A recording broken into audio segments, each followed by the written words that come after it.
Sebelum melanjutkan, ada baiknya kita melakukan subscribe dengan menekan tombol ini. Terima kasih. Kemudian kita lanjutkan ke video berikutnya. Baik, selamat pagi. Kita akan review hari pertama setelah pindah. Jadi ini merupakan hasil. Nah, bisa kita lihat semuanya masih sembunyi karena untuk tinggi dari tanamannya belum terlalu kelihatan. Jadi untuk kangkung dan pokcoy hari pertama setelah pindah, pertumbuhannya belum terlalu terlihat.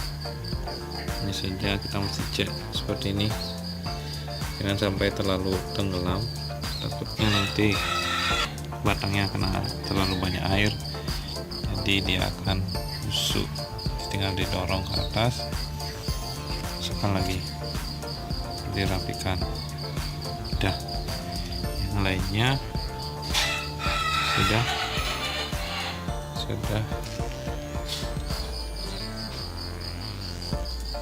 ya, cukup. Jadi sudah bagus. Kita lihat nanti perkembangannya, atau paling tidak besok. Jadi sore hari kita akan ngecek pH dan ppm nya.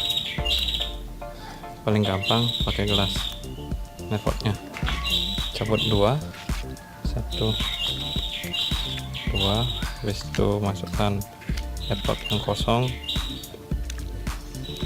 terus pH meter cemplung, dan ini adalah TDS meter. Hidupkan dulu, masukkan. Kita tunggu beberapa saat untuk pH masih turun, naik lagi 790 dengan ppm hanya 400.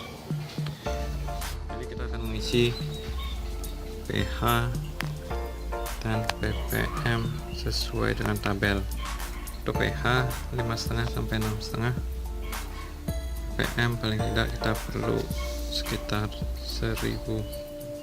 Oke, yang ini kita naikkan, coba kita hold di 150. Ini perlu kita naikkan, sedangkan yang ini perlu kita turunkan dengan pH down. Oke, terima kasih sudah menonton. Jangan lupa like, comment, and subscribe. Terima kasih.